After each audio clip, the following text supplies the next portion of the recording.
Kalau buat latihan pertama, aku ngambil dari pengalaman aku sendiri ya. Pertama kita sinkronin tangannya dulu, kita main di hi-hat sama di snare. Nah, hi-hatnya itu dia tuh buat kita ngisi tempo lah bisa. Jadi kita pertama kuatin tangan kita dulu, habis kita bisa main yang dua itu, kita tambahin yang kick yang ini. Jadi Erik Syakil Sudrajat, remaja 15 tahun ini sudah mulai menggebuk set drum sejak berusia 4 tahun. Berkat asah skillnya yang dari kecil itu, kini ia kerap mengikuti ragam kompetisi mulai dari dalam negeri sampai kancah internasional. Beberapa kompetisi diantaranya yang dia ikutin bahkan berhasil membawa medali emas. Rik, kalau misalkan untuk latihan pertama gitu ya, apa sih yang dipukul gitu? Apakah si yang di kaki duluan atau yang tangan dulu atau si duluan, itu gimana sih? Oke. Kalau buat latihan pertama, aku ngambil dari pengalaman aku sendiri ya. Pertama kita sinkronin tangannya dulu, kita main di hi-hat sama di snare. Nah, hi-hatnya itu dia tuh buat kita ngisi tempo lah bisa. Jadi kita pertama kuatin tangan kita dulu, habis kita bisa main yang dua itu, kita tambahin yang kick yang ini. Jadi bina. Nah, kita mulai dari beat dasarnya dulu, baru dari situ kita bisa mainin simbal, tom, dan yang lain-lainnya gitu. Awalnya berarti itu ya dulu ya? Ya, yang penting itu hi-hat, snare, sama kick. Itu aja yang penting. Nah, ini namanya hi-hat. Nah, ini biasanya dipakai buat ngatur tempo buat kita. Jadi kita Nah, habis itu yang ini namanya snare. Yang suaranya tak-tak gitu. Jadi kita pertama mukul hi-hat dulu, baru snare.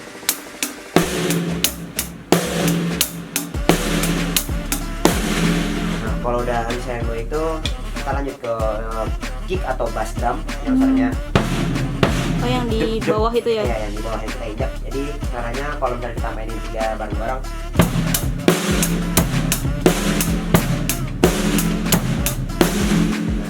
itu dasar-dasarnya. Kalau misalkan biar bisa itu kan susah ya, drum gitu kan kayak Harus butuh sinkron. Nah itu butuh ada matematika gitu atau apa gitu. Kuncinya sih kita latihan drum terus kita mainin aja gitu drumnya. Jadi kayak itu aja, terus kita latihan sampai kita udah benar bisa kita sinkronin badan kita. Ya gitu sih. Cuma dari latihan itu aja bisa lanjut sinkron sampai mana-mana gitu ya? Nah, kalau misalnya itu kan buat sinkron kemana-mana kita kan harus nyoba-nyoba sendiri gitu. Misalnya kayak mau mukul ini, nah itu kan kita badan kita juga harus sinkron mukul-mukul. Nah itu kita latihannya juga harus kemana-mana gitu. Kalau misalnya jelek kan namanya juga latihan. Jadi kalau jelek nggak apa-apa, kita bisa perbaiki. Yang penting jangan jelek di stage aja sih.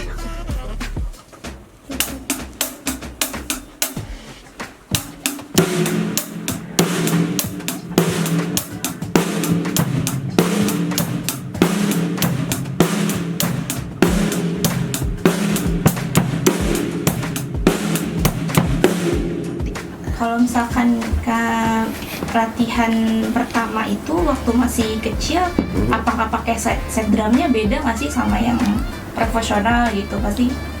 Sebenarnya sih kalau misalnya buat bentuk set drumnya sih sebenarnya kayak nggak terlalu beda lah. Bentuknya tetap drum, cuman ya lebih kecil lah. Jadi yang buat kita mungkin bassnya lebih kecil daripada ini yang 22 inch itu buat profesional juga masih bisa, cuman buat beginner juga bisa dipakai. Kalau ada 26 kayak gini kan, kalau yang beginner pakai pasti susah soalnya butuh power juga gitu. Sama nggak sebanyak inilah barang-barangnya buat yang beginner gitu. Apa sih yang apa yang ngebedain passionate orang sukanya drummer ini, genre ini atau genre yang lain gitu? Dari cara dia main sih kelihatan ya. Kalau misalnya jazz mungkin dari gripnya juga kadang-kadang kelihatan, kan gripnya ada macam-macam ya. Kalau tahu tradisional grip, cara kita megang stick grip itu. Nah kalau misalnya kita kan biasanya kadang-kadang ngeliat orang main drum kayak gini, matched grip. Nah cuman kadang-kadang ada juga yang mainnya kayak gini, ini traditional grip. Jadi biasanya yang main jazz kadang-kadang suka kayak gini.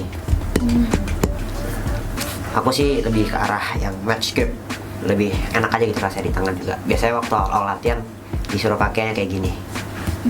Jadi udah kebiasa sampai sekarang.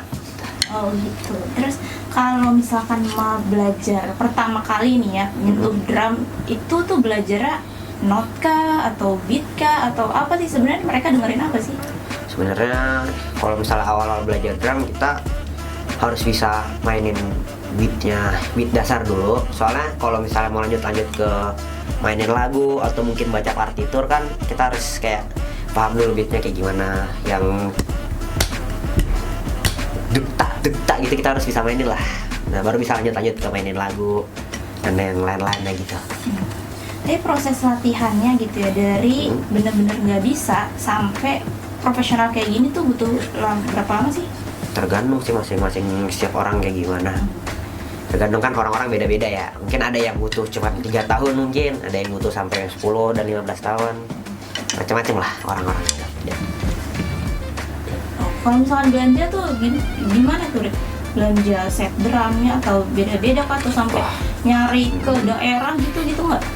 Kalau nyampe ke daerah sih enggak, cuman mungkin ke luar negeri mungkin ya. Kayak online shopping luar negeri mungkin aja buat nyari barang-barang yang rare gitu. Kayak misalnya ini nih apa, membran kick 26 kadang-kadang susah dicari, jadi harus nyari ke all shop luar negeri kayak Sweetwater gitu-gitu. Kalau misalkan ini kan staminanya butuh gede banget ya drummer ya.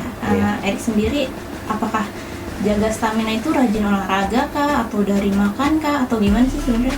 Jujur kalau misalnya aku jaga stamina sih ya main drum setiap hari itu juga udah ngebantu ngelatih kita jaga stamina. Soalnya kan main drum kita ya badan gerak itu kan juga ya bisa dibilang olahraga lah. Jadi itu bisa bantu ngejaga stamina. Cuman kalau misalnya makanan diatur sama olahraga setiap hari kan itu pasti jadi lebih baik lagi buat staminanya. Bisa dikatin.